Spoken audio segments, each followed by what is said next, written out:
সবাই কেমন আছেন? আজকে অনেকদিন পর আসলে আমাদের স্টুডিও থেকে লাইভে আসলাম। আজকে জুলাইয়ের 10 তারিখ 2017 সাল। লন্ডন সময় এখন সন্ধ্যা 7টা, বাংলাদেশে অলমোস্ট রাত 12টা।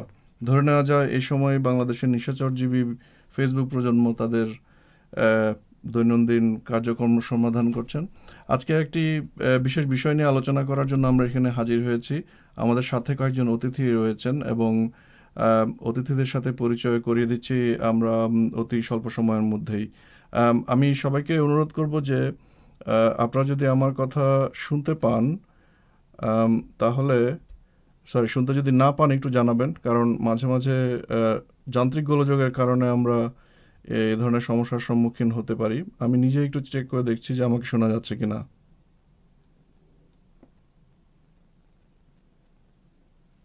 আমার মনে হচ্ছে না যে আমার কথা কেউ শুনতে পাচ্ছেন।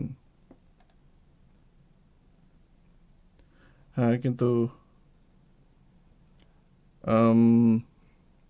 অনেকে বলছেন শুনতে পাচ্ছে। ওকে, দ্যাটস গুড। আমি নিজের কথা নিজে শুনতে পাচ্ছি না কোনো একটা কারণে। যাই হোক, সবাই যদি শুনতে পান তাতে আমি খুশি, সবাই খুশি। সো আমরা কথা না বাড়িয়ে চলে যাই আমাদের গেস্টদের কাছে। আমাদের সাথে আজকে উপস্থিত রয়েছেন লেখিকা, দুজন লেখিকা। একজন হচ্ছেন সাদিয়া নাসরিন, কলামিস্ট এবং অ্যাক্টিভিস্ট। আরেকজন হচ্ছেন শারমিন শামস, উনি রাইটার এবং ডকুমেন্টারি ফিল্ম মেকার।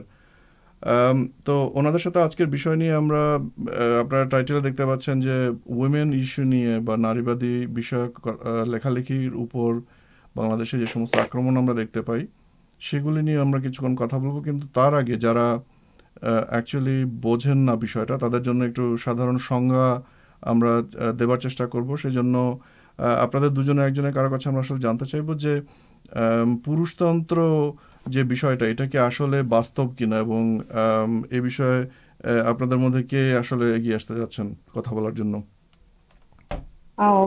আমি শুরু করি। হ্যাঁ, জি বলুন। আহ, হ্যাঁ, এটা হচ্ছে যে খুবই সমসাময়িক একটা প্রশ্ন, এবং এটা হচ্ছে খুব মজার একটা রাজনীতি, নতুন একটা রাজনৈতিক চাল শুরু হয়েছে। যে একটা ইস্যু আবার ছেড়ে দেওয়া হয়েছে মাঠে, যে পুরুষতন্ত্র বলে কোনো কিছু এক্সিস্ট করে না। পুরুষতন্ত্র বলে যদি কোনো কিছু এক্সিস্ট না করে, তাহলে তো নারী পুরুষের ভেতরের যে বৈষম্য সেটিও এক্সিস্ট করার কথা না আসলে। পুরুষতন্ত্র বলে যদি কিছু এক্সিস্ট না করে, তাহলে কোনো ধর্ম এক্সিস্ট করার কথা না, কোনো আইন এক্সিস্ট করার কথা না। কোনো আজকে যে সাহিত্য, যে মিথ গুলা তৈরি হয়েছে নারী এবং পুরুষের ভেতরে upper class, super class deviation তৈরি করে, সেই ক্লাসগুলো এক্সিস্ট করার কথা না। প্রথম লিঙ্গ, দ্বিতীয় লিঙ্গ, এই লিঙ্গের যে বিভাজন, সেটা এক্সিস্ট করার কথা না। সুতরাং যারা আজকে বলছে যে পুরুষতন্ত্র বলে কিছু এক্সিস্ট করে না, আমি তাদের কাছে এই প্রশ্নগুলো রাখতে চাই যে পুরুষতন্ত্র বলে যদি কিছু এক্সিস্ট না করে, তাহলে সম্পত্তির যে উত্তরাধিকার আইন, সেটা কেন নারী পুরুষ দুজনের জন্য দুরকম?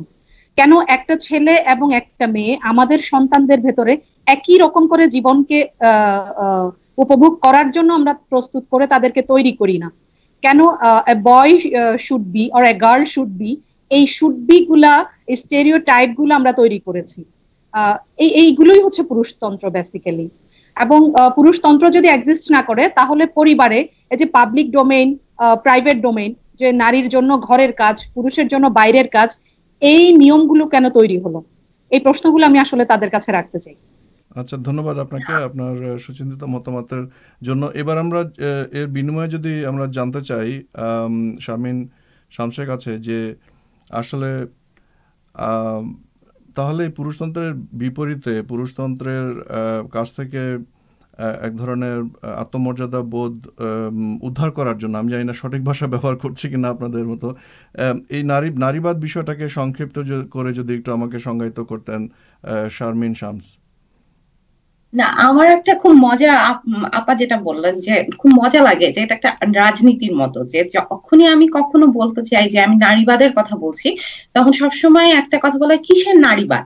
নারীবাদ কি, আবার পুরুষবাদ কি, মানবতাবাদ? তো এর চেয়ে অশিক্ষিত মূর্খ কথা আর কিছু হতে পারে না। কারণ যারা নারীবাদকে জানবে, তারা যারা পুরুষতন্ত্রকে জানবে, তারা মানবতাবাদী বলে পাশ কাটিয়ে যেতে পারে না। কারণ মানববাদ, নারীবাদই তো মানববাদ।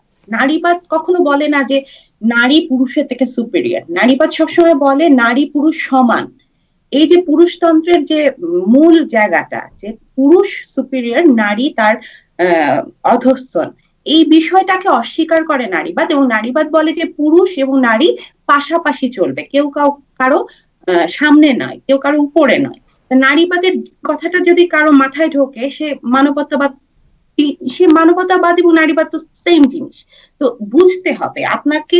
এখন দুই রকমের ক্যাটাগরি দেখা যায়, একটা হচ্ছে জেনে বুঝে ইচ্ছা করে এই কথাটা বলে, এবং আর দল হচ্ছে না বুঝে কথাটা বলে। না বুঝে কথা বলার দল লোকও যেমন আছে, বুঝে ইচ্ছা করে ওই জিনিসটা মাঠে ছেড়ে দেওয়ার লোকও আছে। তো এখন এই জায়গাটা আমাদেরকে আসলে খুব ক্লিয়ার করতে হবে। এবং নারীবাদ বলে কথা বলারও যেমন দরকার আছে, ঠিক সেরকম ভাবে ওই কথাটা না বলেও যদি আমি পারি, আমার যে কোনো কৌশলেও হলেও যদি আমি আমার সমান অধিকার প্রতিষ্ঠার জন্য যেভাবেই হোক যদি আমি সামনে এগিয়ে যেতে পারি, আমি সেটা করবো।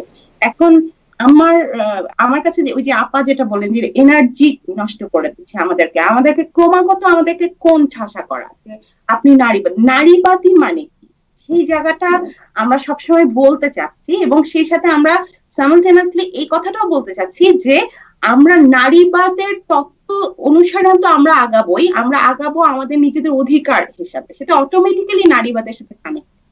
আমরা নারীবাদী, ওকে, এর মধ্যে খারাপ কিছু নেই। এখন নারীবাদী একটা নেগেটিভ টার্ম হয়ে গেছে, আমাদেরকে গালি দেওয়া হয়, এবং আমরা কেনই বা সেটাকে গালি হিসাবে নিব? আমাকে নারীবাদী বলে, হ্যাঁ আমি প্রাউড, আমি নারীবাদী। আমি এই জায়গাটা আমাকে অনেকে লেখেও যে আমাকে নারীবাদী বলে বকা দিচ্ছে। আমি বকা হবে কেন? খুবই ভালো, তুমি নারীবাদী। আমার পরিচিত অসংখ্য পুরুষ আছেন তারা নারীবাদী। তো পুরুষরা কি নারীবাদী নয়? নারীবাদ মানে কি নারীকে উচ্চে তুলে ধরা? তা তো না। নারীবাদ মানে তো যেটা বললাম যে নারীবাদ মানে হচ্ছে দুজনের সমান। আমি রাস্তায় বেরোতে পারছি না, কারণ আমাকে বলে দেওয়া হয়েছে সমাজ থেকে যে তুমি যখন তখন রাস্তায় বেরোবে না, তুমি যখন রাস্তায় বেরোবে তুমি এভাবে বেরোবে, তুমি এই চাকরিটা করবে না, তুমি বাসার কাজটা করবে, তোমাকে এই করতে হবে। কিন্তু ঠিক সেই জিনিসটা পুরুষের ব্যাপারে বলা নাই। তো এই জায়গাটা যখন আমি যখন এই জায়গাটায় প্রতিবাদ করছি, আমি যখন রুখে দাঁড়াচ্ছি, আমি যখন বলতে চাচ্ছি যে না আমি এগুলো মানি না, তখন আমি নারীবাদী ভূমিকাতেই আছি। এখন আমি সেটা থিওরিটিক্যালি বলেই করি, আর আমি প্র্যাকটিক্যালি করেই বলি, নারীবাদের কথা একবার উচ্চারণ না করেও করি, উভয় ক্ষেত্রেই আমি নারীবাদী। যে আমার বাবা যখন আমাকে বলছে যে তুই চিন্তা করার কোনো দরকার নাই, যে তুই ছেলে না মেয়ে, তুই চাকরি করবি, তোর যে চাকরি ভালো লাগে, তখন আমার বাবা নারীবাদী। কিন্তু সে কিন্তু কখনো বলছেন না যে আমি নারীবাদী, কিন্তু ওনার অ্যাক্টিভিটিটাই তো নারীবাদী। তো এই জায়গাটা ক্লিয়ার করার দরকার আছে, এবং ক্লিয়ার না করলেও কিছু যায় আসে না। আমি আমার কৌশল দিয়ে কিভাবে আগাবো সেটাই আমার কাছে মুখ্য। আমি একটু যদি আমি মুনমুনের সাথে আরিফ ভাই, আমি একটু মুনমুনের সাথে একটু অ্যাড করব। একটু ক্রিটিক্যালি যদি আমরা দেখি যে এই যে নারীবাদ শব্দটা নিয়ে যে ট্যাবুগুলা তৈরি করা হয়েছে, এটা কিন্তু এই যে অনেক এস্টাবলিশড, অনেক পাওয়ারফুল, অনেক স্ট্রং নারীরা আছেন, তারাও কিন্তু উঠে দাঁড়ায় আবার বলেন যে অনেক নারীর অধিকার নিয়ে কথা বলেন, আবার শেষ লাইনে বলেন আমি কিন্তু নারীবাদী না। তার মানে কোথাও হচ্ছে যে এটাই কিন্তু পুরুষতন্ত্রের একটা নতুন চাল। পুরুষতন্ত্র এত স্ট্রংলি এই চালটা ফেলেছে, তারা যখন বলে যে পুরুষতন্ত্র বলে কিছু এক্সিস্ট করে না, তার পরের লাইনেই কিন্তু তারা আবার বলতে চায় নারীবাদ বলেও কিছু এক্সিস্ট করা উচিত না, মানবতাবাদ বলে কিছু থাকা উচিত। এখন নারীবাদ আর মানবতাবাদের ভেতরে যে ফারাকটা তারা তৈরি করে, নারীবাদ নিয়ে যে ট্যাবুটা তারা তৈরি করে, সেই ট্যাবুটা আসলে বেসিক্যালি এই যে নারীদের ভেতরে একজন নারী যিনি নারীর অধিকার নিয়ে কাজ করেন, তিনি যখন নিজেকে বলেন আমি নারীবাদী না, আবার আমি যখন নারীর অধিকার নিয়ে কাজ করি, আমি যখন বলি আমি নারীবাদী, এই যে একই কাজের একই পথের দুজন নারীর ভেতরে যে বিভক্তি, যে ভয়টা ঢুকিয়ে দিয়েছে, যে ট্যাবুটা তৈরি করেছে, সেটাই কিন্তু পুরুষতন্ত্রকে টিকিয়ে রাখছে যুগ যুগ ধরে। এবং এইটা ধরেই কিন্তু পুরুষতন্ত্র তাদের রাজনীতিটা করে যাচ্ছে, যে রাজনীতি দিয়ে পুরুষতন্ত্র চাচ্ছে যে নারীদের ভেতরে কোনো ইউনিটি তৈরি না হোক, তাদের ভেতরে কোনো ইডিওলজিক্যাল বন্ডেজ তৈরি না হোক, নারীরা বিভক্ত হোক, টুকরা টুকরা হোক। আপনি দেখবেন আমরা যখন, যেটা খুব আরেকটা কথা সবসময় বলে না যে নারীদের একটা গ্রুপে আমরা একটা দলের ভিতরে আমাদের অনেক ধরনের মতভেদ মতবিরোধ কিন্তু থাকে, তখন কিন্তু আমরা এটাকে ইস্যু বানাই যে নারী নারীর শত্রু। তো যখন নারী নারীর শত্রু বলে তখন কিন্তু মানে নারী নারীর শত্রু, এটা কিন্তু আরেকটা রাজনীতি। হ্যাঁ, নারী আচ্ছা, নারীর শত্রু আমি কেন, ছোট পুরুষও করে তো একটু পুরুষের ইন্টারাপ্ট শত্রু করি আছে। আপনাকে। সেটা হচ্ছে পুরুষের এই রাজনীতির তারা যেটা করে থাকে তাদের মূল উদ্দেশ্যটা কি, কেন তারা এটা করে থাকে? এটা কি আহ, মানে নারীকে ক্ষমতা টিকে রাখার জন্য, আর তো কিছু না, না, নিজেকে এটা এটা হচ্ছে ওদিকে ছাড়তে চায়। পুরুষতন্ত্রকে টিকে রাখার জন্য, কিন্তু খুব সিম্পল। তারা কারণ ভালো এটা আছে। একটা পুরো পাতা ফাঁদ। এটা এই ফাঁদটা দিয়ে হচ্ছে যে তারা নারীদেরকে মানে একটা বিষয় হচ্ছে যে নারীরা পুরুষতন্ত্র তো নারীর আসলে শুধু বাইরের জগৎ নিয়ন্ত্রণ করে না, তারা নারীর সাইকোলজি কন্ট্রোল করে। কিন্তু যখন না, নারীর আমার প্রশ্নটা সাইকোলজি ছিল তারা এটা একটা কেন করে, এটা করে তাদের অ্যাকচুয়াল বেনিফিটটা কি হয়? বেনিফিটটা হচ্ছে এখন প্যাট্রিয়ার্কিটা এক্সিস্ট করে, পুরুষ নারীর উপর তার আধিপত্যটা প্রতিষ্ঠা রাখতে পারে, জিয়ে রাখতে পারে। পুরুষ এই যে আধিপত্যের সুপিরিয়র সেই ডিরেক্ট ধারণাটা তারা মানে লং ট্যাঞ্জিবল রেজাল্টটা কি, মানে এটা থেকে তারা কি এটার পায়? ট্রান্সিবল রেজাল্টটা থেকে তারা ভাবছে যে তারা খুব বেশি কিছু পাচ্ছে। তারা বাসায় এসে আরামে থাকতে পারছে, পায়ের উপর পা তুলে, তাদের সামনে খাবারটা, পানিটা, ডিম পোচটা সহজে চলে আসছে, তাদের কাপড় রেডি হয়ে ইস্ত্রি হয়ে সামনে আসছে, তারা আরামে আছে ঘরে, তারা বাইরে গিয়ে আরামে আছে, তারা পুরুষ বলে তাদের পদোন্নতি হচ্ছে, তাদের ভালো জায়গায় তারা আরামে আছে। মোট কথা একটা সুবিধাভোগী গোষ্ঠী বা একটা ক্ষমতাপ্রাপ্ত মানুষ, সে তো সহজে চাইবে না যে তার এই জায়গাটা ভেঙে পড়ুক। পুরুষতন্ত্র যখন ভেঙে পড়বে, যখন নারীবাদ আসবে, আপনাদের মানে পুরুষতন্ত্র, যারা বলে আর কি, কিছু পুরুষের ভাষায় যে মানববাদ, মানবতাবাদ যখন আসবে, যখন সবাই নারী পুরুষের মধ্যে কোনো ফারাক থাকবে না, তখন তো এই জিনিসটা হবে না। তখন ওই পুরুষকেও সবকিছু ভাগ বটর করে নিতে হবে। নারীর ওই বেদনা, নারীর ওই কষ্ট, নারীর ওই না পাওয়াটাও তাকে শেয়ার করতে হবে। আবার পুরুষের যে অতিরিক্ত সুবিধার জায়গাটা, ক্ষমতার জায়গাটা, ওইখানে নারীর কিছু জায়গা তৈরি হবে, এবং কিছু না, সমান সমান জায়গা তৈরি, মানে 50-50। আমি যদি আপনার কথা সামারাইজ করি, তাহলে অনাদি অনন্তকাল ধরে, অনাদি অনন্তকাল না, মানে ধরেন রিসেন্ট হিস্ট্রিতে আমরা দেখতে পাচ্ছি যে পুরুষ আসলে আম, তাদের নিজেদের আরামায়েশের জন্য তাদেরই মনুষ্য প্রজাতিরই একটা অংশকে এক ধরনের ডোমেস্টিকেট করেছে এবং তাকে ব্যবহার করে নিজেদের আরামায়েশ, নিজেদের এক ধরনের সেবা দাসীতে পরিণত করেছে, এবং নারী প্রজাতিকে তারা এমনভাবে ট্রেন আপ করেছে এবং এমনভাবে তাদের পলিটিক্সটাকে, তারা ফ্রেমওয়ার্কটাকে খাড়া করেছে যাতে করে নারীরা তাদের কথা শুনতে বাধ্য হয় এবং তাদের অর্ডার মানতে বাধ্য হয়। এটাই তো আসলে পুরুষতন্ত্র, তাই না? আরিফ ভাই এখানে আরিফ ভাই একটু আরেকটু ক্লিয়ার করি। একটা হচ্ছে যে পুরুষতন্ত্র যত বেশি দীর্ঘজীবী হবে, তত বেশি পুরুষরা একটা সুবিধাভোগী একটা গোষ্ঠী নারীদের ভেতর থেকে তৈরি করবে, যারা তাদের পারপাস সার্ভ করবে। পারপাস সার্ভ করবে বলতে, এই যে আমরা যে বলি না হোম সুইট হোম, এই হোম সুইট হোমকে যে সুইট বানাচ্ছে, এই সুইট বানানোর জন্য একদল নারী ঘরের ভেতরে থাকবে, সেখানে পুরুষ এসে রাজত্ব করবে। হ্যাঁ, সো এই জিনিসগুলো, এবং এই এই যে নারীর যে সুবিধাভোগী নারী গোষ্ঠী তারা তৈরি করছে পুরুষতন্ত্র, এই ট্যাবুগুলা তৈরি করে, সেই নারীদের কাছেও কিন্তু আবার নারীর স্বাধীনতার বিষয়টা খুবই বিরক্তিকর।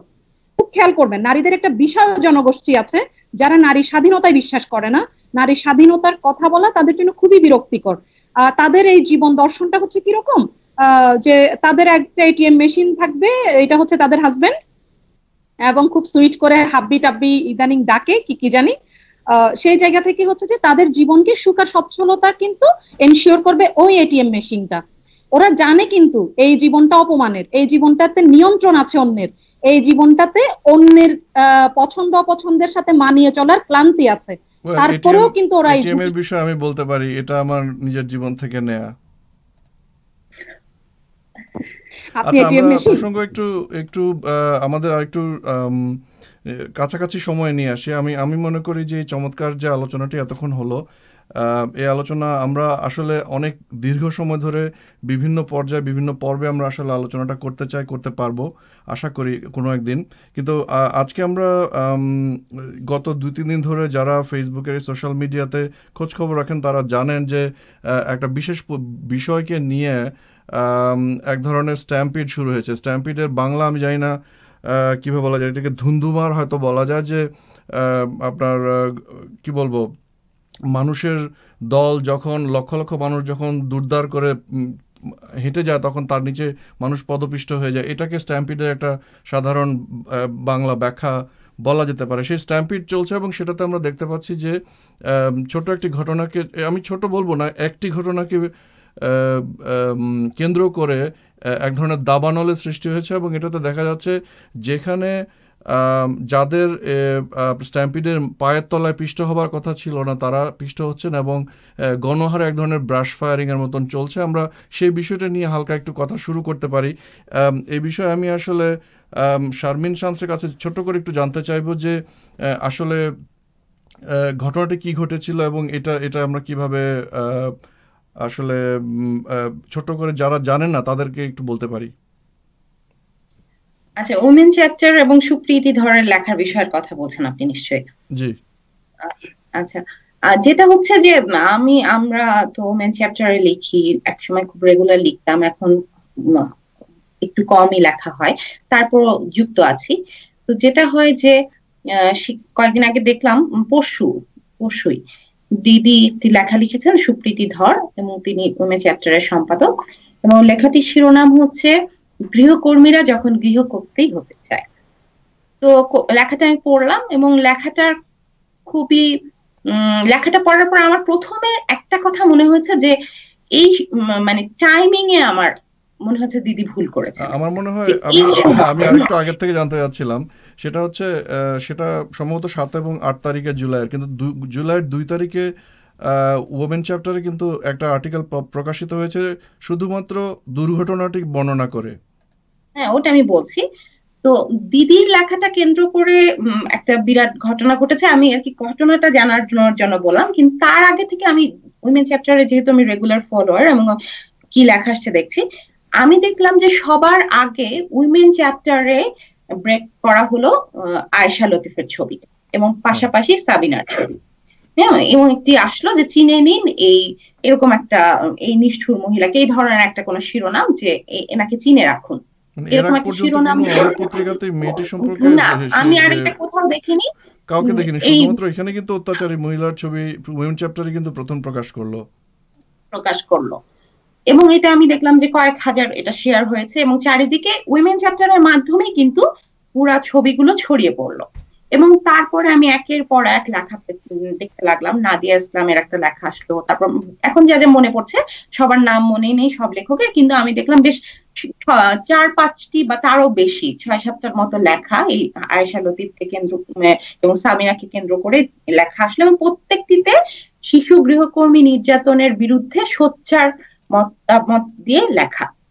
তো এরকম প্রত্যেকটা লেখাই আমরা পড়ছি এবং ভালো, এবং এই প্রতিটা লেখার উদ্দেশ্যই ছিল যে শিশু সাবিনা যেন তার ন্যায় বিচারটা পায়। এবং যেহেতু দিদির সাথে আমাদের একটা ব্যক্তিগত সম্পর্ক আছে, আমরা জানি দিদি এর মধ্যে পল্লবী থানায় ফোন করেছে, সাদিয়া আপার সাথে যোগাযোগ করেছে, সাদিয়া আপাকে দেখলাম বিথিকে অ্যালার্ট থাকা বিথি একজন সাংবাদিক, এবং তাকে বললো যে এটা খেয়াল রাখতে যেন কোনোভাবে পার না পায়। তো আমাদের ভিতরের মধ্যে একটা নিজেদের মধ্যে কথা হতো, আমরা জানি যে এই জিনিসগুলো নিয়ে আমরা অ্যালার্ট আছি। তো আমি এটা খেয়াল করলাম, আমি যেহেতু দেশের বাইরে আমি এটা নিয়ে কোনো লেখা লিখতে পারি না, কিন্তু আমি জিনিসটা ফলো করছিলাম। তো এরকম সময় আমি পরশুদিন দিদির ওই লেখাটা দেখলাম এবং লেখাটা শিরোনামটা একটু ওরকম এখানে পড়ছি, পড়ে আমি দেখলাম যে লেখাটা আমার কাছে লেখাটা মনে হলো যে দিদি হয়তো অনেক সময় এরকম হয় যে একটা কিছু লিখে ফেলার তাড়না আসে একজন লেখকের, কিন্তু সেটার জন্য মানসিক প্রস্তুতি কিন্তু থাকে না। আমি আপনাকে ছোট করে একটু ইন্টারাপ্ট করতে যাচ্ছি, আসলে সরি ফর দ্যাট। সেটা হচ্ছে এখানে কয়েকটা বিষয় আমার মনে হয় যারা আনসাসপেক্টিং দর্শক, যারা এখন পর্যন্ত হয়তো বিষয়টি সম্পর্কে জানেন না, এবং যারা ইউটিউবে ভবিষ্যতে আজকে থেকে 5 বছর পরে হয়তো আপনারা এই ভিডিওটি দেখবেন, তাদের অবগতির জন্য একটু কনটেক্সট দিয়ে রাখি। এখানে বাংলাদেশে শিশু নির্যাতন হয়, বাংলাদেশে গৃহকর্মী নির্যাতন হয়, এবং এটি একটি মানে অকথ্য অবর্ণনীয় বিষয় এবং সেটি হয়ে আসছে, এবং এর বিরুদ্ধে সাধারণ সামগ্রিক এক ধরনের প্রতিরোধ রয়েছে। কিন্তু এই পার্টিকুলার ক্ষেত্রে যেটি দেখা গেল, যে কারণেই আসলে আসলে আমার মনে হয় আমাদের আরও সোচ্চার হওয়া উচিত ছিল যে এখানে এই পার্টিকুলার গৃহিণী যিনি এই কাজটি করেছেন তিনি হচ্ছেন বাংলাদেশ সেনাবাহিনীর একজন পদস্থ কর্মকর্তার স্ত্রী। এবং আমি আজকে সকালে একটা পোস্টে লিখেছিলাম, যেটা আসলে বাংলাদেশে কোনো সুস্থ মস্তিষ্কের লোক হয়তো এটা লিখবেন না, যার জানের ভয় রয়েছে, কারণ বাংলাদেশে মিলিটারি পাওয়ার সম্পর্কে আমরা জানি। কিন্তু আমরা যেহেতু অলরেডি এটার ভিকটিম, সেহেতু বলতে পারি যে বাংলাদেশের মিলিটারি দেশের ভেতরে পার্বত্য চট্টগ্রামে যে সমস্ত অবর্ণনীয় অকথ্য কর্মকাণ্ড করে থাকেন, তাদের স্ত্রী হিসেবে আমি বলবো যে সেই একই ধরনের আইনের ঊর্ধ্বে মানসিকতা হয়তো এই পদস্থ কর্মকর্তার স্ত্রী হয়তো বহন করতেন, এবং তিনি হয়তো মনে করেছিলেন এই কাজটি করে উনি পার পেয়ে যাবেন। সুতরাং উইমেন চ্যাপ্টার সাহসিকতার সঙ্গে এই মহিলার ছবি প্রকাশ করে দেয়া, এটি যে কত বড় একটি সাহসের বিষয়, যেটি বাংলাদেশের কোনো পত্রিকায় কিন্তু সাহস করে করতে পারেনি, কারণ বাংলাদেশের ভেতরে সবাইকে গলা বাঁচিয়ে চলতে হয়। এই অংশটি আমার মনে হয় উল্লেখ করা জরুরি ছিল। সরি, আপনি ক্যারি অন। আমি শেয়ার করব কারণ এই বিষয়টার সাথে প্রথম থেকেই হচ্ছে যে আমি যুক্ত ছিলাম। যেদিন একদম প্রথম জানতে পারলাম আমাদের একজন সহযোদ্ধা আছেন স্বামী মারা, উনি প্রথমেই হচ্ছে যে উনি আসলে উনার বাসা মিরপুর খুব সম্ভবত, উনি মেয়েটার ছবি দিয়ে আমাদের হেল্প চাইলেন যে মেয়েটাকে এইরকম অবস্থায় পাওয়া গেছে, কি করা যায়। তো ওরকম সময়ে এক হচ্ছে যে বিষয়টা খুবই সেন্সিটিভ, যে তাকে টর্চার করেছে সে ডিওএইচএস এ থাকে, মিরপুর ডিওএইচএস এ থাকে, এবং স্বাভাবিকভাবে ওনার হাজবেন্ড হচ্ছে যে কারেন্ট এমপ্লয়ি, উনি রানিং অফিসার। সেই জায়গাগুলোতে কেউ এই পোস্টটা আসলে দিতে চাচ্ছিল না, লিখছিল না, এবং কোনো মেইনস্ট্রিম মিডিয়াও এই বিষয়টা বলছিল না। এবং আমাকে পার্সোনালি অনেকেই মানা করেছে যেন আমি এই জিনিসটা নিয়ে না লিখি। আমি নিজেও নিজের ভেতরে একটা স্ট্রাগল হচ্ছিল, লিখবো কি লিখবো না, কিন্তু একটা সময় গিয়ে আমি লিখেছি, পোস্ট দিয়েছি, এবং আমি আমাদের একজন সহযোদ্ধা আছেন সাংবাদিক, তাকে বলেছি যে তুমি থানাটা প্লিজ দেখো, লিগাল সাপোর্টটা আমি দেখছি। আমি সাথে সাথে এটা মহিলা আইনজীবী সমিতির সাথে যোগাযোগ করেছি, ওরা সাথে সাথেই লোক দিয়েছে, থানার সাথে যোগাযোগটা রেখেছে। এবং দিদি উইমেন চ্যাপ্টারে যেটা করেছে যে ওই সময় ফার্স্ট মিডিয়া কাভারেজ হিসেবে উইমেন চ্যাপ্টার এটা ব্রেক করেছে। দ্যাট ইজ ভেরি, মানে যে সাহসিকতা, মানে ওই সময় যেখানে কেউ লিখছিল না, বাংলাদেশে হয় না যে আমরা এই বাহিনীর বিরুদ্ধে আসলে আমরা কিছু লিখতে পারি না, এটা আমি না এই জিনিসটা এভাবে দেখি না কোনোভাবেই। এটা একজন ব্যক্তি মানুষের অপরাধ না, এটার জন্য কোনোভাবে একটা বাহিনী কিন্তু লায়াবল হইতে পারে না। তো এই একজন ব্যক্তি মানুষের, এবং ওনার ওয়াইফ, উনিও এটার সাথে যুক্ত না, ওনার ওয়াইফ যুক্ত, সেটার জন্য একটা বাহিনীকে ভয় পেয়ে যখন কেউ লিখছিল না, ওই সময়টাতে কিন্তু শুরু, যেটা সুপ্রীতি দি প্রথম উইমেন চ্যাপ্টারে লিখেন, এবং সুপ্রীতি দি এডিটোরিয়াল লিখেছেন। এটা কেউ এমনিতে লিখেননি, কোনো লেখকের নাম দিয়ে না, ডিরেক্ট সুপ্রীতি দি লিখেছেন। এবং তারপর হচ্ছে যে এর একদিন পরে আমরা ওই ভদ্র মহিলার ছবি পেয়েছি আমরা। এর মধ্যে যেটা হয়েছে যে আমরা ঠিক ওই দিন রাতে যখন মেয়েটাকে ওসিসিতে নিয়ে গেল, সারা রাত মেয়েটা ওসিসিতে ছিল, এবং সারা রাত মোটামুটি পাহারায় ছিল। ওয়ান স্টপ ক্রাইসিস সেন্টার, যে মেয়েগুলোকে পুলিশ খুব ভালনারেবল অবস্থায় রেস্কিউ করে, তাদেরকে ঢাকা মেডিকেল কলেজের ওয়ান স্টপ ক্রাইসিস সেন্টারে তাদের ইমার্জেন্সি ট্রিটমেন্টটা দেওয়া হয়। তো মেয়েটাকে যখন ওসিসিতে রেফার করলো, ওসিসি ছিল, ভোরবেলা উঠেই মহিলা আইনজীবী সমিতির যিনি অ্যাডভোকেট সালমা আলী, উনি রওনা দিয়েছেন, এখান থেকে আমি রওনা দিয়েছি। সালমা আলী পৌঁছাতে পেরেছেন, আমি পৌঁছাতে পারিনি। পথের মধ্যেই আমরা জানতে পারলাম মেয়েটাকে বেটার ট্রিটমেন্টের কথা বলে সিএমএইচ এ নিয়ে যাওয়া হয়েছে। আমরা কিন্তু আজ পর্যন্ত মেয়েটার কোনো আপডেট আর জানি না, এবং সিএমএইচ এ নিয়ে যাওয়ার পর থেকে কিন্তু আমরা মামলাটার কোনো আপডেটও আর পাইনি, আমরা পেতে পারিনি। ইনফ্যাক্ট কোনো সাংবাদিক, আমাদের যারা বন্ধুরা আছেন তারা চেষ্টা করেছেন, তারা ইনফরমেশন গুলো পাননি। সেই রকম একটা জায়গা থেকে কিভাবে জানি ওই মহিলার ছবিটা আমরা পেয়েছি। ছবিটা পাওয়ার পরে উইমেন চ্যাপ্টার ওই মেয়েটার ওই ভদ্রমহিলার ছবিটাকে শেয়ার করে, এবং এটা ভাইরাল হয়ে যায়। আমি আমার ফেসবুক পোস্টে মহিলাটার ছবি দিই, সেটাও ভাইরাল হয়ে যায়। এখন এই জিনিসগুলো না আসলে আজকে যে একটা লেখা নিয়ে যে রাজনীতিটা করা হচ্ছে, আমি খুব দৃঢ়ভাবে বিশ্বাস করি যে এটার পেছনে রাজনীতিটা অন্য জায়গায়। আচ্ছা, আমরা সেটার জন্য আমরা শারমিন শামসের আসলে কথা ইন্টারাপ্ট করেছিলাম, ওনার কাছে আমরা আবার ফেরত যাই, উনি আমার মনে হয় সেটা বর্ণনা দিচ্ছিলেন। হ্যাঁ, আমার কাছে যেটা মনে হয় যে দিদির লেখাটার কন্টেন্ট পড়ে আমার কাছে যেটা মনে হচ্ছে যে দিদি একটু তাড়াহুড়া করেছে, এবং লেখাটা লেখার পরে আমাদের যেটা হয় যে আমরা একটা লেখার পরে দিদির হাত ঘুরে কিন্তু জিনিসটা পাবলিশ হয়। সো একটা দ্বিতীয় চোখে দেখে জিনিসটা আমরা ভুল ভ্রান্তিগুলো দিদি দেখেন এবং করে। দিদি যেহেতু নিজে এটা লিখে পাবলিশ করে ফেলেছে, আমার কাছে মনে হয় যে এইখানে একটা দিদির ভুল, এবং এই ভুল কিন্তু দিদি স্বীকার করেছেন যে তার শিরোনামটা দিদির হয়নি। এবং আমার কাছে যেটা মনে হচ্ছে যে এই একই লেখা দিদি যদি 6 মাস পরে লিখতেন তাহলে এই প্রতিক্রিয়া হতো না। এই কারণ আমি মনে করি দিদির লেখার কন্টেন্টের মধ্যে কোনো ভুল আছে আমি মনে করি না, কিন্তু লেখাটা প্রচন্ড অগোছালো, এবং লেখার মধ্যে দিদির যে মূল জায়গাটা, যেহেতু আমি দিদিকে লেখাগুলো ধরতে পারছি, আমি একজন লেখক হিসেবে ব্যক্তিগতভাবে চিনি বলে শুধু না, একজন পাঠক হিসেবেও আমি লেখার কন্টেন্ট ধরতে পারছি। তো এখানে এইভাবে একজন এডিটর যিনি প্রথম, মানে আমার কাছে মনে হলো যে দিদির এই একটি লেখা দিয়ে তার অতীতের সমস্ত কর্মকাণ্ড ম্লান হয়ে গেল তো বটেই, তাকে ব্যক্তিগতভাবে এভাবে হ্যারাসমেন্টের শিকার হতে হলো। এর চেয়ে লজ্জাজনক ঘটনা, মানে এটা খুবই একটা দুঃখজনক ব্যাপার যে, এবং আমাদের নারীবাদী লেখালেখির জায়গায় আমরা যারা দাঁড়িয়ে আছি, আমাদের প্রতিদিনকার অসহায় একটা জায়গা আমরা এখন খুব নগ্ন ভাবে বেরিয়ে আসলো যে আমরা আসলে কোন জায়গাটায় আমি কিন্তু মানে আমার মনে করব আপনি যেটাকে বলছেন যে লজ্জাজনক একটি বিষয়, কিন্তু আমরা খানিকক্ষণ আগে যে আলোচনাটা করছিলাম যে আপনি বললেন যে মেয়েটি আসলে পুলিশের কাছে ডোমেস্টিক ভায়োলেন্স হিসেবে সাক্ষাৎকার দেবার কথা ছিল, তাকে পুলিশের মিলিটারি কোন আইনের আওতায় তাকে আসলে তুলে নিয়ে যাওয়া হলো এবং তাকে কোনো সাক্ষাৎকার নিতে দেওয়া হচ্ছে না, বা তার কোনো ধরনের আপডেট আমরা পাচ্ছি না, এটা কিন্তু একটি কোশ্চেনের বিষয়। এবং আমার মনে হয় বাংলাদেশের সচেতন সামাজিক ব্লগ পরিমণ্ডল এই প্রশ্নটাই বরং এখন করা উচিত ছিল যে মেয়েটি কোথায় এবং তার কি হচ্ছে, সেটা না করে সমস্ত চিন্তা ভাবনা কিন্তু সমস্ত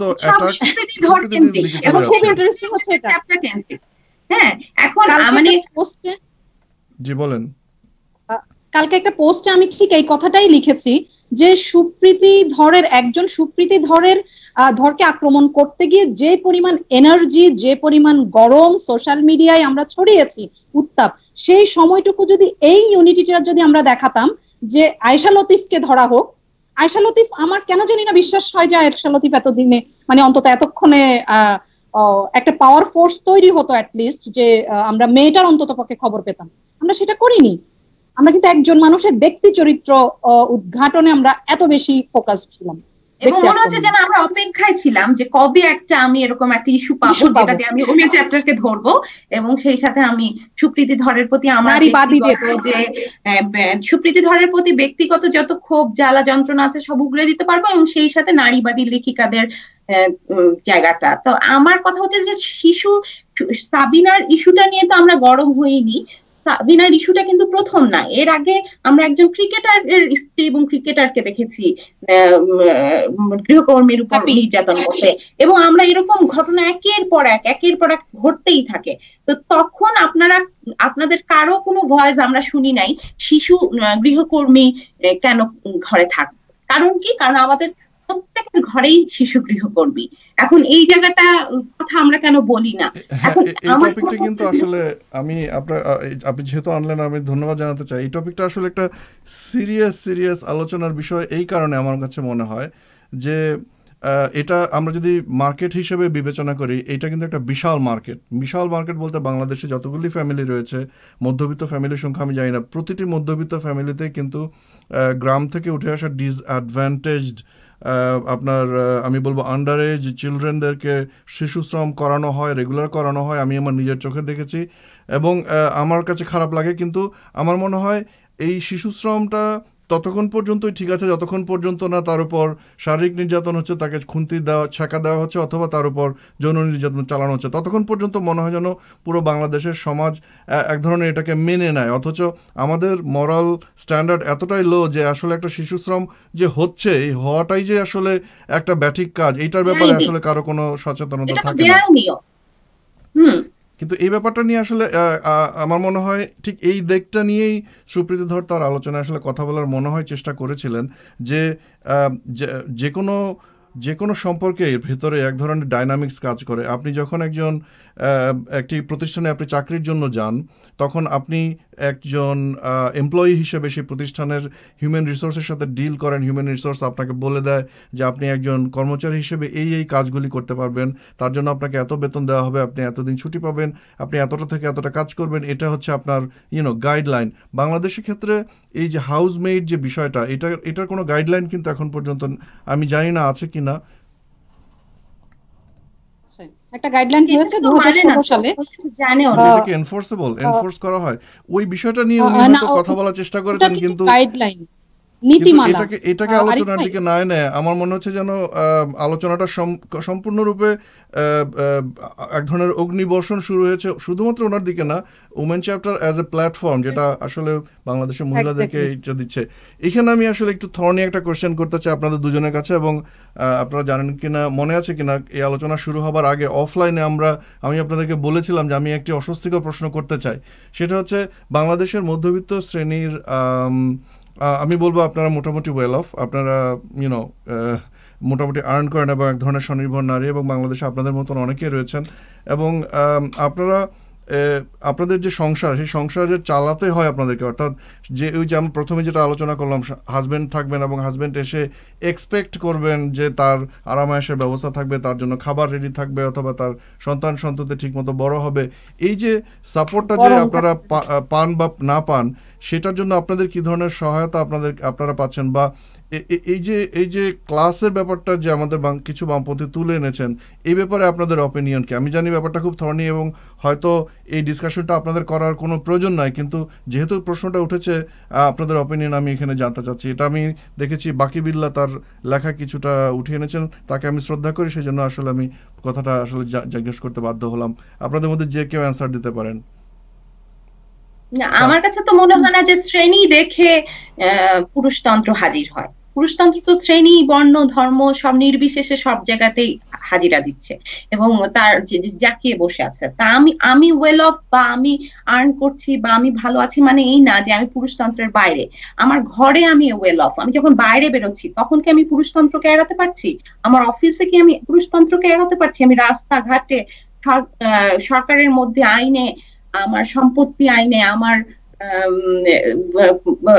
ক্যারিয়ারের ক্ষেত্রে কোনখানে আমি পুরুষতন্ত্রকে এড়াতে পারছি? আমাকে তো পুরুষতন্ত্র আষ্টে পৃষ্ঠে বেঁধে রেখেছে। আমি যদি পুরুষতন্ত্রকে এড়াতেই পারতাম, আমি যদি সেইভাবে মুক্ত হয়ে থাকতাম, তাহলে তো আমি পুরুষতন্ত্রের বিরুদ্ধে লিখতাম না, আমি কলম ধরতাম না। আমার তো এটা একটা সংগ্রাম, আমার তো কষ্টের জায়গা। আমি তো লিখে খুব আরামে দিন যাপন করছি না, আমাকে গালি গালাজ সবকিছুই সহ্য করতে হচ্ছে। তো পুরুষতন্ত্র তাদের কে বলেছে যে আমি শ্রেণী ভালো একটা জায়গা আছি বলে আমাকে, এবং আমার যে তাদের তো আমি দেখছি ছোট ছোট বিষয় নিয়ে তারা কথা হচ্ছে। আমি লিখেছি যে যাদেরকে বুয়া বলা হয়, তো ওই জায়গাটাতেও তারা বলছে যে বুয়া বলা হবে কেন? বুয়া এটা ডা, বুয়া তো আমরা ফুপুকেও বলি বুয়া, কেন বাইরে যদি ন্যানি বলা হয়, বাইরে তো ন্যানি বলে। হ্যাঁ, এখন তারা সেই কথাটা নিয়েও ইস্যু তুলছে যে বুয়া বলা হবে কেন, কেন বুয়া বলা হবে না। এমনকি এটাও বলছে যে ভোর 6টায় সে রুটি বানায়, আপনি কি পারবেন রুটি বানাতে? খুবই আশ্চর্য।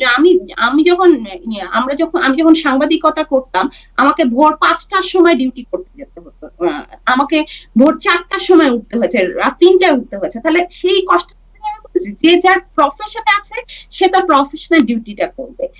একজন ডাক্তার সারা রাত ডিউটি করেন, একজন পুলিশ ঈদের দিন ডিউটি করেন, এটা তো প্রফেশন। জেনে বুঝে সে বুয়া হয়েছে, সে জেনে বলতে যাচ্ছেন যে যেই পেশার যেই হ্যাজার্ড, যেমন মানে এই যে গৃহকর্মী পেশায় ডেকোরামে হয়তো বলা আছে যে তোমাকে সকালবেলা এসে রুটি বানাতে হবে, এটা তার ডিজাইনের একটা অংশ, এবং সে সেটা করতে, তার মানে এখানে অমানবিকতা যে খোঁজ করা হচ্ছে, আপনি বলতে চাচ্ছেন এটা আসলে ইন্টেনশনাল।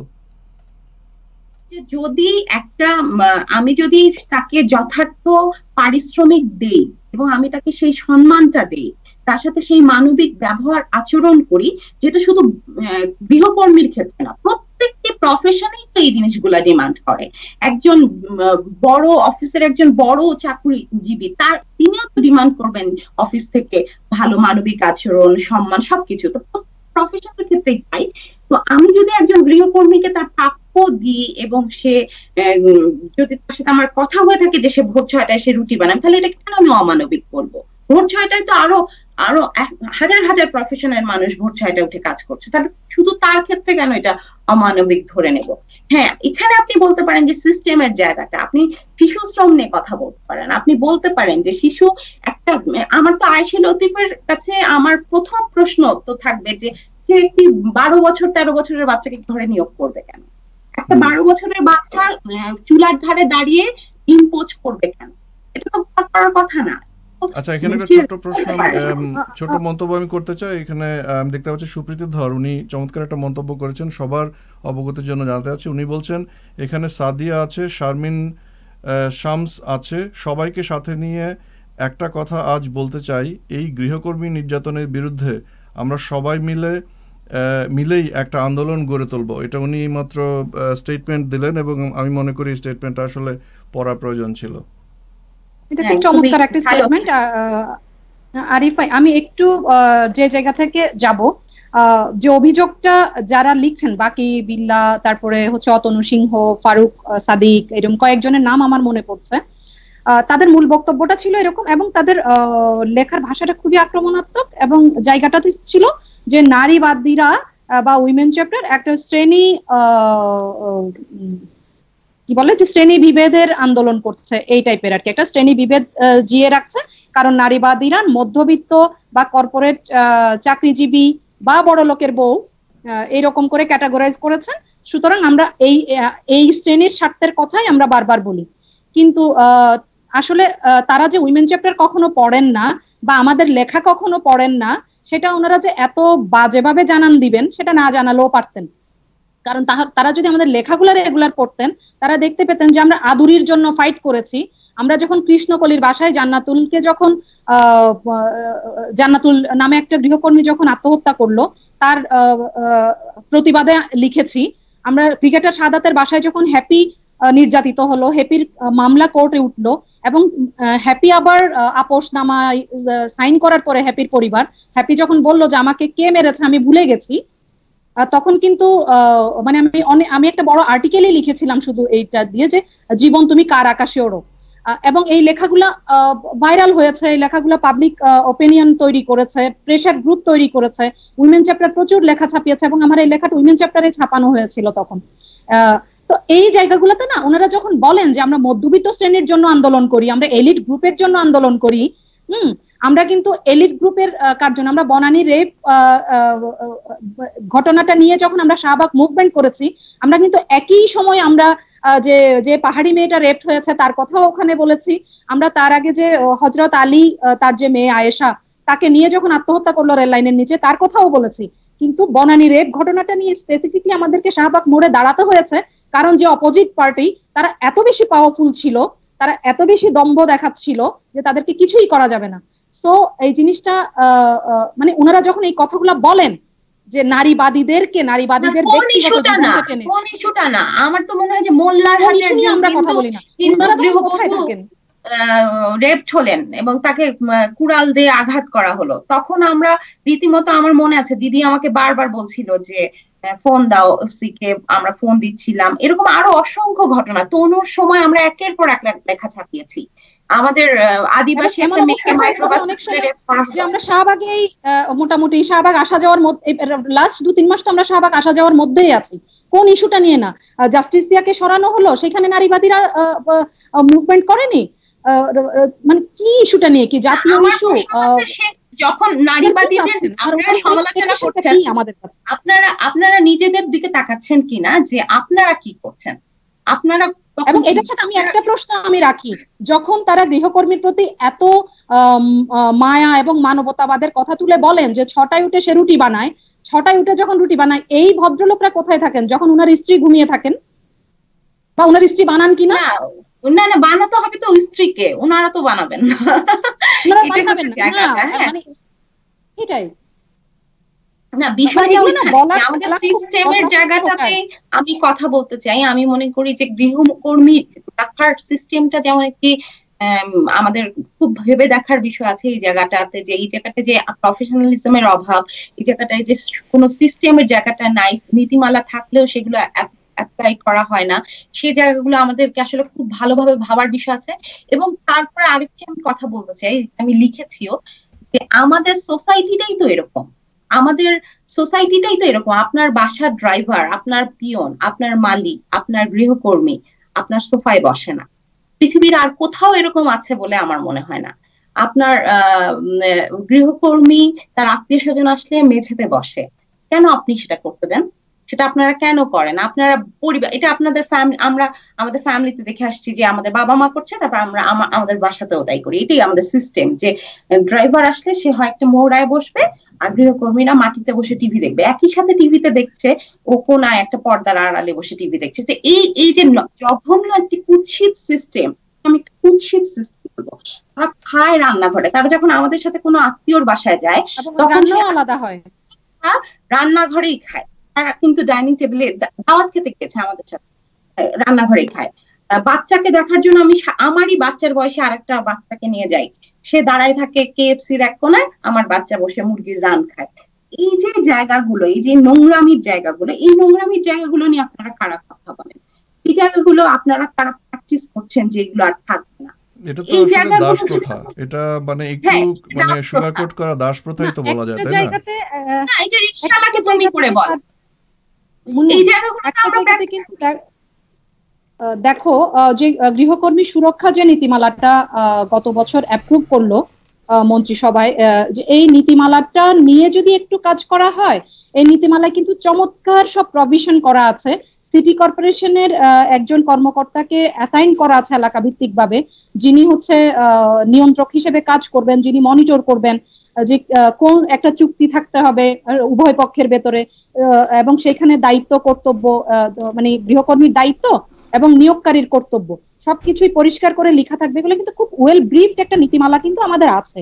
আমি দীর্ঘ বছর ধরে আমি গৃহকর্মী দের অধিকার সুরক্ষা নিয়ে কাজ করেছি আমার সংগঠনের পক্ষ থেকে। সেই জায়গা থেকে এই প্রথম এটা শুনলাম। আমি দেশের বাইরে থাকি, দেশের ভেতরেও নিশ্চয়ই একই অবস্থা, তারাও নিশ্চয়ই এই নীতিমালা এবং এই ফ্রেমওয়ার্ক সম্পর্কে একেবারেই কেউই জানে না। কারণ এটা নিয়ে প্রথম কথা হচ্ছে যে এই নীতিমালাটা হয়েছে খুব রিসেন্টলি, 2016 জুন বা জুলাইয়ের দিকে এটা হয়েছে, এবং এটা হওয়ার পরেই হচ্ছে যে একটা টেলিভিশনে আমি এটা নিয়ে কথা বলেছিলাম। এইটা নিয়ে খুব বেশি চ্যানেল কথা বলেনি, খুব বেশি টেলিভিশন আলোচনা হয়নি, কিন্তু হওয়া দরকার ছিল। মানে এটা হলে যেটা হতো, এই নীতিমালাটাই যদি শুধু ফলো করতো, তাহলে আজকে আমরা যেগুলা বলছি না, যে গৃহকর্মীদের পেশাগত দক্ষতার অভাব যেরকম আছে, পেশাগত দায়িত্ববোধেরও অভাব কিন্তু আছে। কারণ এটা টোটালি আনস্কিলড একটা লেবার সেক্টর। বাংলাদেশে যতগুলো লেবার ফোর্স আছে, যে লেবার সেক্টর আছে, সেখানে গৃহকর্মটা কিন্তু টোটালি আনস্কিলড। অনেক বড় একটা জায়গা আছে এটা নিয়ে কাজ করার। কারণ আমরা যখন দেশের বাইরে লেবার পাঠাই, গৃহকর্মী পাঠাই, তাদেরকে কিন্তু মোটামুটি একটা ট্রেনিং দিয়েই পাঠাই প্রবাসী কল্যাণ মন্ত্রণালয়ের বিভিন্ন সাইট থেকে। কিন্তু আমাদের দেশে যখন আমরা কেয়ার গিভার রাখি বা এই গৃহকর্মীদেরকে নিয়োগ দিচ্ছি, টোটালি আনস্কিলড আমরা রাখছি। এখন একজন আনস্কিলড মানুষ, সে মিনিমাম বিহেভিয়ারটা, সুতরাং মানে কাজ করার অনেকগুলো সুযোগ আছে। আমি যেটা সুপ্রীতি দিয়ে এটা লেখার বিষয়বস্তুটাকে আমি অ্যাপ্রিসিয়েট করেছি এই জন্যই, হয়তো টাইমিংটা ভুল ছিল, দিদি সেটা স্বীকারও করেছেন। কিন্তু আমি জানি না কখন ঠিক টাইমটা হতো, কারণ বাংলাদেশে প্রতি মাসেই মোটামুটি এরকম 15-20টা গৃহকর্মী নির্যাতনের খবর আমরা অন এভারেজে পাই। সুতরাং কোনো না কোনো সময় এটা কনফ্লিক্ট। আমি ভুলে যাবার আগে একটু ছোট ইন্টারাপ্ট করতে চাই। সেটা বলবো, আমি আমাদের বামপন্থী যে ভাইয়েরা বা বোনেরা বা যারা কর্মী আছেন, তাদের জন্য ছোট একটা টিপস আমি এখানে দিতে পারি। আমি যেমন এই মুহূর্তে জানলাম যে বাংলাদেশের সরকার, বাংলাদেশ রাষ্ট্র গৃহকর্মীদের সুরক্ষার জন্য এবং তাদেরকে তাদের সাথে গৃহকর্তী বা ব্যবহারের জন্য এক ধরনের ফ্রেমওয়ার্ক এস্টাবলিশ করেছেন। আপনারা বাংলাদেশে গার্মেন্টস শ্রমিকদেরকে নিয়ে এটি কথা বলে থাকেন, তাহলে আপনারা এই গৃহকর্মীদেরকে নিয়ে তাহলে আন্দোলনটা শুরু করুন না কেন, বা তাদেরকেও এখানে ইনক্লুড করুন না কেন? আপনারা তাদের প্রতি অবিচার হতে পারে এই ধরনের যে সমস্ত ফ্রেমওয়ার্ক রয়েছে, সেগুলো নিয়ে আপনারা স্টাডি করুন, আপনারা প্রচারণা চালান, আপনারা গৃহ যারা কর্মী রয়েছে সবাইকে সচেতন করুন। কারণ বাংলাদেশ সরকার বা বাংলাদেশের যারা মালিক পক্ষ রয়েছেন, তারা এটা করবে না, কারণ তারা সিস্টেমেটিক্যালি এই গরিব ডিসঅ্যাডভান্টেজ মানুষগুলিকে অ্যাবিউজ করে। গার্মেন্টসের একজন শ্রমিককে যেভাবে অ্যাবিউজ করা হয়, ঠিক একইভাবে একজন গৃহকর্মী করতেও তাকে অ্যাবিউজ করেন এবং মাঝে মাঝে তার উপর শারীরিক নির্যাতনও চালান, যেই কারণে আজকের এই পুরো আলোচনাটা আমরা করতে চেয়েছি। আমি মনে করি যে বামপন্থী, বিশেষ করে বাকি বিল্লাহ, ফারুক আসিফ এবং ফারুক সাদিক, যাদের নামই উঠে এসেছে, তারা আপনারা সুপ্রীতি ধরকে আক্রমণটা না করে একটা টপিক উনি উঠিয়ে এসেছেন, যে ওই টপিকটা নিয়ে আগে পর্যন্ত কেউই কিন্তু আলাপ করেননি।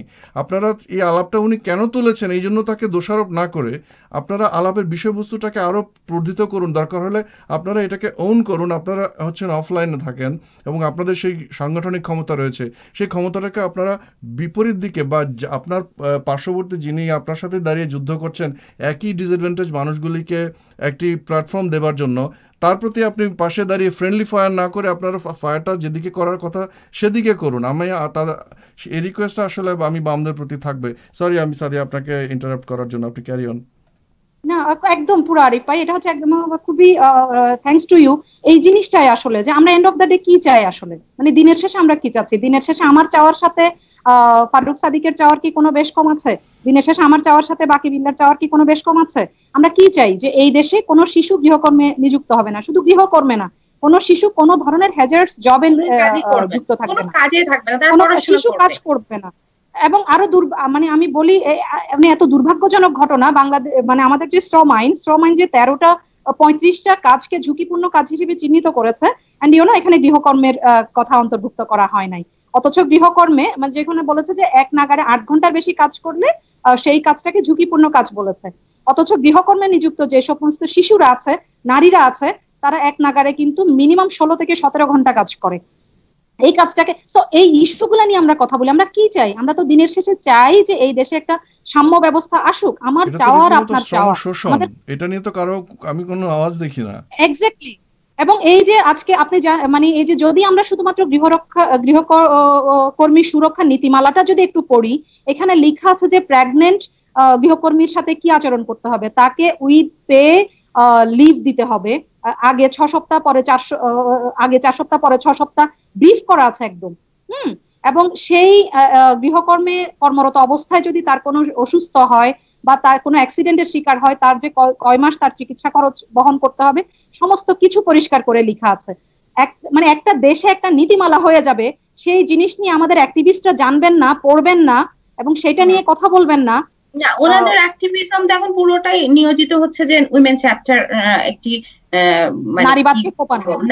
নারীবাদের। এখন আমার কথা হচ্ছে ওনারা যদি সমাজতন্ত্রের, ওনারা যদি মানে ফেমিনিজমের হন, ধারক বাহক, এবং সেটাকে তারা প্রতিষ্ঠা করতে চান, তাহলে নারীবাদকে তো তাদের সাপোর্ট করার কথা। এবং নারীবাদের যদি সঠিক সংজ্ঞা তারা জেনে থাকেন, তাহলে আমাদের বিপক্ষে তাদের কথা বলার কথা না। কারণ আমরা এখানে আমি একটু বলতে চাই যে আমি আসলে এমন কিছু বলতে চাই না যাতে তারা আমাদের সতীর্থরা অ্যান্টাগোনাইজ হন। কারণ হচ্ছে আমরা এথিজম বিষয়ক আন্দোলন করে আসছি গত 10 বছর ধরে, এবং আমি প্রায় সময় দেখেছি বাংলাদেশের যারা বাম চিন্তাধারার, তাদের মধ্যে এক ধরনের ভীতি কাজ করে যে তাদের মাঠে অন্যরা এসে তাদের খেলা বুঝি দখল করে নিয়ে গেলেন, এ ধরনের এক ধরনের ভয় তাদের মধ্যে কাজ করে।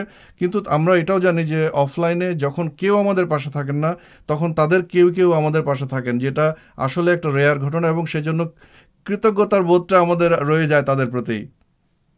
আপনি বাকি বিল্লাহ ভাইয়ের কথা বলেন, আমি ওনার কাছে, আমার সাথে ওনার পরিচয় নাই, কিন্তু আমাকে কয়েকদিন আগে যখন অনলাইনে হ্যারাস করা হলো, তখন ওনার পোস্ট আমি পড়েছি, উনি আমাকে সাপোর্ট করে একটা পোস্ট লিখেছেন, এবং যেহেতু ওনার সাথে আমার পরিচয় নাই, আমি কৃতজ্ঞতা জানাতে পারিনি। এবং আমার অসংখ্য বাম বন্ধু আছে এবং তাদেরকে আমি জানি যে তারা, এবং যে কোনো প্রগতিশীল আন্দোলনের ক্ষেত্রে বামদেরকে আমরা দেখতে পাই। তো এখানে আসলে পরস্পরে আমাদের কেউ কারো আমরা শত্রু নই।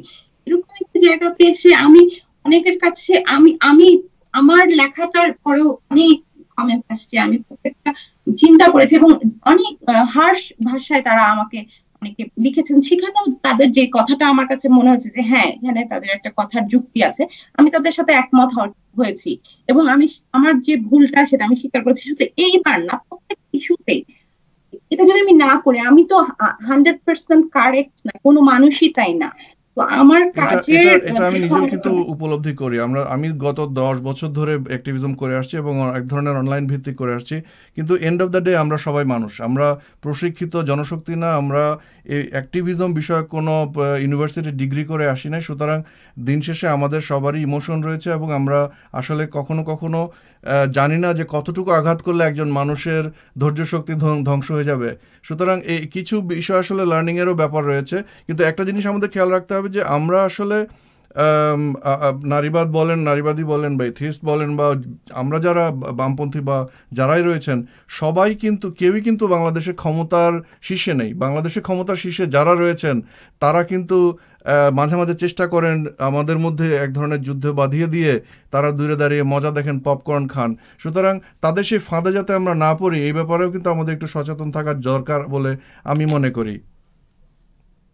বারবার বলতে আমি চাই যে তারা এখন ওমেন চ্যাপ্টারকে ঢালাও ভাবে যখন তারা বলছেন, সাদিয়া আপা যেটা বললেন যে তারা ওমেন চ্যাপ্টার পড়ে দেখেন না, ওমেন চ্যাপ্টারে শুধু লেখা না, আমরা সক্রিয় ভাবে ওমেন চ্যাপ্টার থেকে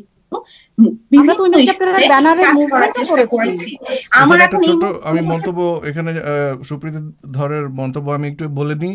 উনি একটু আগে বলেছেন যে নারী শিশু নির্যাতন বন্ধ, বাল্য বিয়ে প্রতিরোধ আইনের বিশেষ বিধানের বিরুদ্ধে উইমেন চ্যাপ্টারই কিন্তু প্রথমবারের মতন এবছর 8ই মার্চ উইমেন মার্চ করেছে।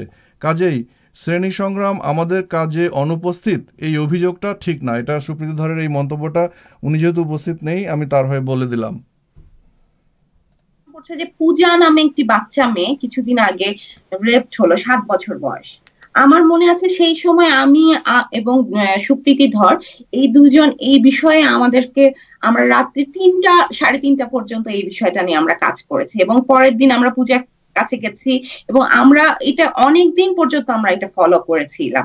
এবং পূজা এবং আমি এখানেও জানি যে এখানেও বাম রাজনীতির সাথে জড়িত কিছু ভাই বোন, তাদের ভূমিকা একেবারে অনেক বড় একটা ভূমিকা ছিল। তারা পূজাকে ওখান থেকে নিয়ে আসার ব্যাপারে, তার উন্নত চিকিৎসার জন্য ঢাকা আনার তাদের, এবং সেই সময় আমার কয়েকজনের সাথে তখন পরিচয় হয়েছে। তো এই যে তখন আমাদের মধ্যে যে একটা ইন্টারাকশন, আমরা তখন মিলিত ভাবেই কাজটা করেছি। আমার মনে আছে আমি দিদি তখন শাকিল ভাইয়ের সাথে যোগাযোগ করলাম এবং আমাদের মধ্যে একটা আমি এখানে একটু কেয়ারফুল হইতে বলবো যে আপনাদের ইন্টারনাল ব্যাপার খুব বেশি আসলে আমরা পাবলিকলি বলা ঠিক হবে না। এটা হয়তো নিরাপত্তার জন্য ঠিক না। এটা খুবই একটা জানার বিষয় যে পূজা একটা প্রত্যন্ত অঞ্চলের একটা নিম্নবিত্ত পরিবারের একটা মেয়ে। তার জন্য আমরা আমাদের মতো করে চেষ্টা করেছি এবং আমাদের মধ্যে পারস্পরিক একটা ইন্টারাকশন হয়েছে, বাম দল বলেন বা অ্যাক্টিভিস্ট বলেন, যাদের বলেন তাদের সাথে। এই যে জায়গাটা আমরা কিন্তু পরস্পরের সাথে বন্ধুর মতো কাঁধে কাঁধ মিলে কাজটা করার চেষ্টা করেছি, যেটুকু আমরা পেরেছি। এই জায়গাটা তো আসলে তো আমাদের, তারা কি ভুলে গেছে আমাদের সেই জায়গাগুলো? তারা তো জানে যে আমরা কি করছি। এখানে একটা মন্তব্য আমি পড়তে চাই। মন্তব্যটা করেছেন ফারহানা কামাল নামের একজন। উনি বলছেন, শিশু শ্রম, শিশু নির্যাতন ছিল মূল বিষয়, কিন্তু তা নারীবাদে কিভাবে গেল? এটা পরিকল্পিত ষড়যন্ত্র। নিন্দুকেরা ইস্যু খুঁজছিল, আর এত গালাগাল, এত উদ্ধত আচরণ কেন? এটা কিন্তু একটা ভালো প্রশ্ন আমার মনে হয় ওনারা যেটা করেছেন। এক্স্যাক্টলি আরিফ ভাই, একটা জায়গা থেকে হচ্ছে যে এই প্রশ্নটাই আমার, এবং এই প্রশ্নটা দিয়েই অনেকটা ক্ষোভ থেকে আমি কালকে আসলে ওই লেখাটা লিখেছি যে নারীবাদীদের ব্যক্তি আক্রমণে আপনাদের শক্তি বৃদ্ধি পাক। যে পরিমাণ ইউনাইটেড হয়ে, মানে যারা আমাদের অ্যাক্টিভিস্ট বন্ধুরা, তারা আমাদের অ্যাক্টিভিস্ট বন্ধু না, আমরা একই সাথে, মানে এন্ড অফ দ্য ডে ওনাদের গোল আর আমার গোল যদি একই হয়, আমি কি লিখতে চেয়েছি, কি বলতে চেয়েছি, সেই ইস্যুটাকে না বুঝে, হ্যাঁ, একটা লেখায় যদি ভুল থাকে, বাংলাদেশে কে দৃষ্টান্ত দেখিয়েছেন এই পর্যন্ত লেখার ভুল স্বীকার করে লেখা দেওয়া? একদমই ধর তো সেটা করেছেন।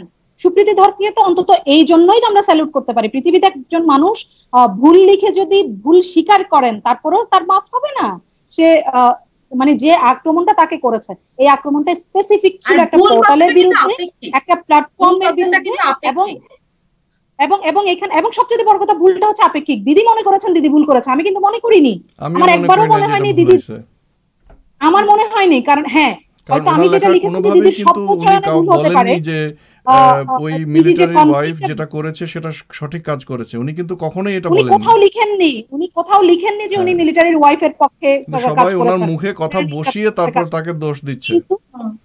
উনি ইস্যুগুলো রেজ করেছেন, যে ইস্যুগুলো আমরা তো লেখা ঠিক মতো পড়েও দেখি না। আমি তো দেখি যে আমার লেখা অনেকে পড়েও দেখে না, আমার শিরোনাম দেখি টাইটেল, আপনি জানেন যে টাইটেল পড়েই গালাগালি শুরু হয়ে যায়, মানে শুধু টাইটেলটা দেখে তারপরে যে ছবিটা দেখে ধৈর্য নাই না, ওই ছবিটা দেখে তারপরে গালাগালি। এটা আসলে আমাদের শেখার বিষয় এবং কিছুটা সামনের দিকে যাবার বিষয়। যারা এই আক্রমণগুলো করেছেন তারা সবাই স্বশিক্ষিত এবং সুশিক্ষিত ব্যক্তি বলেই আমরা তাদেরকে জানি। তাদেরকে আমরা লড়াইয়ের মাঠে দেখেছি, রাষ্ট্রীয় ইস্যুতে দেখেছি, সুন্দরবন বাঁচাও আন্দোলনে দেখেছি। সেই মানুষগুলো যখন লেখার সমালোচনা করতে গিয়ে একজন ব্যক্তির পোস্টমর্টেম করেন, যে শ্রেণী বিভেদের কথা বলেন উইদাউট এনি এভিডেন্স, তখন কিন্তু খুব দুঃখজনক এগুলো। তখন যেটা হয় তখন এর পেছনে দুঃখজনক। তো আমরা কয়েকদিন জানতে চাচ্ছেন যে ভবিষ্যতে আমরা আসলে এটা নিয়ে কি করতে পারি, এবং এই বিষয়ে আপনাদের একটি কথা শুনতে যাচ্ছি। আরিফ ভাই, যে এর পেছনে আমি যে রাজনীতিটা দেখি, সেই রাজনীতিটার আমি শুধুমাত্র দুটা পক্ষ দেখি। একটা পক্ষ হচ্ছে যে নারীদের যে প্ল্যাটফর্ম সেটা, আরেকটা পক্ষে হচ্ছে আস্তিক নাস্তিক, হেফাজত, আওয়ামী লীগ, বিএনপি, শিক্ষিত অশিক্ষিত, মূর্খ জ্ঞানী মহাজ্ঞানী, সাহেব মোশেব, সবাই একজোটে আছেন। নারীবাদকে গালি দিবেন, সবাই একজোট পাবেন আপনি। নারীবাদকে ধুতে হবে, সবাই একাত্তা। সো পক্ষ দুইটাই এই রাজনীতি। এই জিনিসটা ছাড়া আমার কিছুই মনে হয় না আসলে যে এই আক্রমণটা। কারণ হচ্ছে তারা তো নারীবাদকে একটি গালি হিসাবে মনে করেন। নারীদের আপনি দেখেন, এটা আমরা আমাদের ঘরেও দেখি, ইভেন আমাদের ঘরে আমাদের সঙ্গীদের ভেতরে, বন্ধুদের ভেতরেও আমরা দেখি। নারীর একটা আলাদা প্ল্যাটফর্ম তৈরি হোক, নারীর একটা সার্কেল তৈরি হোক, নারী কোথাও কনসেন্ট্রেট করুক, নারী ইউনাইটেড হোক, এখানেই টেনশনটা। আমাদেরকে সবচেয়ে সতর্ক থাকতে হবে সাদিয়া আপা, কারণ আমাদের মধ্যে যেন বন্ধুত্বটা থাকে, এবং আমরা সেটাই চেষ্টা করি যে আমাদের বন্ধুত্বটা আসলে আমরা অনলাইনে সাপোর্ট করব না। অবশ্যই আমি জানি না সুপ্রীতিদি কোথাও দেখছে কিনা। আজকে আমাকে একজন প্রশ্ন করলো ফোন করে, যে মাঝখানে সুপ্রীতিদির সাথে হয় না যে আমাদের ব্যক্তিগত অনেক মতবিরোধ আছে, ব্যক্তিগতভাবে আমরা অনেক রাগারাগি খুনচুটি আমরা করি। আমাকে বললো যে তুমি সুপ্রীতি ধরের পক্ষে এভাবে লিখছো, সুপ্রীতি ধরের সাথে না তোমার কিছুদিন আগে রাগারাগি গেল। না, আমি বললাম যে হ্যাঁ, আমার এখনো রাগারাগি আছে সুপ্রীতি ধরের সাথে, কিন্তু সুপ্রীতি ধর যখন আমি যখন একটা প্ল্যাটফর্মে কথা বলি, যখন আমার একজন সহযোদ্ধার গায়ে আক্রমণ হয়, তখন আমি সেই আক্রমণটা আমার গায়ে, সেটা অন্যায় ভাবে। এই একতাটা কিন্তু সিরিয়াস কনসার্নের বিষয়। আমরা যাদের বিরুদ্ধে আপনি যে বললেন যে অন্য একটি পক্ষ, তাদের জন্য এটা কিন্তু সিরিয়াস কনসার্নের বিষয়, কারণ তারা চায় divide and rule policy apply করতে, এবং যখন সেটা করতে তারা পারে না। আরিফ ভাই, আপনি একটু পেছনে যান না, হুমায়ুন আহমেদের লেখার সমালোচনায় কি কখনো হুমায়ুন আহমেদের ব্যক্তি জীবন এসছে আক্রমণ নিয়ে? কিন্তু এক তসলিমা নাসরিনের লেখার সমালোচনা করতে গিয়ে তসলিমা নাসরিনের পোস্ট, এগুলো তো আজকের কথা না। আপনি বেবুয়ারের দেখেন, বেবুয়ার কয় বছর লিভ টুগেদার করেছেন, সেই গল্প রমরমা হয়েছে। বেবুয়ারের লেখা কয়জন পড়েছেন? সুতরাং এই জিনিসটার মধ্যে একটা টুইস্ট আছে আর কি, স্পাইসি না, এটা নারীর চরিত্র হনন সবসময় মজার। আচ্ছা, আমরা মনে হয় আমাদের নির্ধারিত সময় যতটুকু বলেছিলাম আমরা মোটামুটি কাছাকাছি চলে এসেছি। একটা প্রশ্ন একজন করেছেন যে সামনে আপনারা কি করতে যাচ্ছেন, এবং আমি জানি না স্পেসিফিক্যালি আপনারা বলবেন কি না, কিন্তু জেনারেলি আপনাদের কি মনে হয় যে সামনের দিকে কিভাবে আগানো যায়, এবং এই বিষয়ে আপনাদেরকে একে একে আমি আসবো। আমি শারমিন আপনার কাছে আসতে যাচ্ছি যে সামনে কি করা উচিত বলে আপনার মনে হচ্ছে? গৃহকর্মী ইস্যুতে নাকি আপনি সবকিছুর ব্যাপারে জানতে চাচ্ছেন? গৃহকর্মী ইস্যুতে আমার মনে হয় এটা আমরা অলরেডি বেশ খানিকটা কভার করেছি, বাট জেনারেলি আমি আমিও বলতে চাই জেনারেলি যে আমার যেটা যে আমরা যেন ইউনাইটেড থাকি, আমাদের যেন কোনোভাবে আমাদের মধ্যে যে আমি উচ্চবিত্ত নারীবাদী না অমুক নিম্নবিত্ত নারীবাদী না মধ্য নারীবাদী, এই বিষয়গুলো তো আসবেই না। আমরা নারীর অধিকার এবং নারীর সমতা প্রতিষ্ঠার জন্য পুরুষের সাথে আমাদের যে লেখালেখিতে আমাদের যে হাতিয়ার, সেটার জন্য যেন আমরা একতাবদ্ধভাবে কাজ করতে পারি, আমাদের মধ্যে যেন বন্ধুত্বটা অটুট থাকে, আমরা যেন একজন আরেকজনের দুঃখে নিজের কাঁধ আগিয়ে দিতে পারি, একজন আরেকজনকে জড়িয়ে ধরতে পারি। এই জায়গাটা যেন আমাদের কোনোভাবেই যেন চিন না ধরে। এখন আমি একটু বলার সুযোগ পেলাম, সেজন্য আমি সবাইকেই বলতে চাই যে এই জিনিসগুলো যেন আমাদের সবার মধ্যে থাকে, যেন আমরা, এবং আমি ব্যক্তিগতভাবেও দেখেছি যে যখন আমি কোনো প্রবলেম পড়েছি, এরকম আমার সাথে পরিচয় নেই এরকম অনেকেই আমার জন্য লিখেছেন তো তাদের কাছেও আমার কৃতজ্ঞতা শেষ নেই। এবং আমি মনে করি যে তারাও যখন কোনো ভাবে অন্যায় ভাবে কখনো এভাবে হ্যারাসমেন্টের শিকার হবে না, আমি অবশ্যই তাদের জন্য কলম ধরবো, কারণ কলমই আমার শক্তি। আর আরেকটি কথা হচ্ছে যে আমি আমি তো নিজের ইচ্ছাতেই জায়গাতে এসেছি যে আমি লিখবো। আমার লেখালেখির পথটা তো খুব ফুল বিছানো কুসুম বিস্তীর্ণ পথ না। আমার এর জন্য আমাকে অনেক ধরনের ব্যক্তিগত, পারিবারিক, সামাজিক, নানান রকম রাজনৈতিক নানান রকম সমস্যার মধ্যে দিয়ে যেতে হয়। তো আমাকে অনেক রকম বাধা ফেস করতে হয়। তো এই জায়গাটা তো আমার কষ্টের। তো এই জায়গাটা আমি নিজের ডিসিশনে এসেছি, এবং আমি মনে করি যে যারা আমরা লিখছি তারা প্রত্যেকেই তাই। এবং আমাদের লেখা, আমি মনে করি যে লেখকের কলম কখনো থামতে পারে না, এবং লেখকের কলম একটি সমাজের জন্য সবচেয়ে শক্তিশালী মাধ্যম। অসির শক্তি যে মানে কলমের যে শক্তি, সেটার আসলে তুলনা হয় না। তো আমাদের উচিত নারীবাদ নিয়ে আরো পড়াশোনা করা, এবং আমাদের উচিত নারীবাদকে আরো সহজ ভাষায় মানুষের কাছে পৌঁছে দেওয়া, জটিল তত্ত্ব হিসাবে না। আপনি খুবই আশ্চর্য হবেন যে আমি ইনফ্যাক্ট একটা ইন্টারাপ্ট করতে যাচ্ছিলাম আপনাকে। বিথি হক বলতে যাচ্ছেন যে মজার ব্যাপার হচ্ছে নারীবাদকে গালাগালি করে, কিন্তু নারীবাদ নিয়ে তাদের কোনো পড়াশোনা নেই, মানে না জেনেই তারা আক্রমণ করতে থাকেন। এসব দুঃখজনক। এই প্রসঙ্গে আমি আসলে আপনাদের কাছে রিকোয়েস্ট করব, আমি জানি যে আপনারা ওমেন চ্যাপ্টারে প্রচুর লেখালেখি করেন নারীবাদের ব্যাখ্যা করে বা নারীবাদের এক ধরনের টেক্সচুয়াল বা একাডেমিক বৃত্তান্ত বর্ণনা করে, কিন্তু এভাবে ভিডিওতেও যদি আপনারা আরেকটু অ্যাক্টিভ হন তাহলে খুব ভালো হবে। এবং এই ব্যাপারে আসলে আমি সাদিয়া নাসরিনের কাছে জানতে চাইবো যে ভবিষ্যতে আপনাদের কি ধরনের প্ল্যান রয়েছে। একটা জায়গা হচ্ছে যে আরিফ ভাই, বিশ্বব্যাপী ফেমিনিজম, আমরা যদি নারীবাদের ফার্স্ট ওয়েভ, সেকেন্ড ওয়েভ, বিভিন্ন ওয়েভ গুলা দেখি, নারীবাদ যুগে যুগে তো আক্রমণের মুখে পড়েছে। সেই আক্রমণ আজও শেষ হয় নাই, এখনো কিছু না, অনেক বেশি স্টিগমা আছে এখানে। কিন্তু তারপরেও আমি জানি যে আমি তো নারীবাদকে একটা রাজনীতি মনে করি।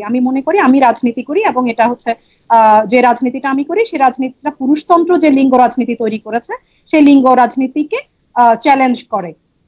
সুতরাং আমার পথটা তো অবশ্যই অনেক কঠিন পথ।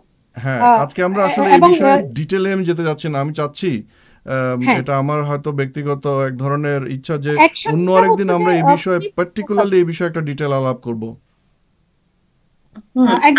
আলোচনাটা অনেক বেশি বেশি হওয়ার প্রয়োজন আছে।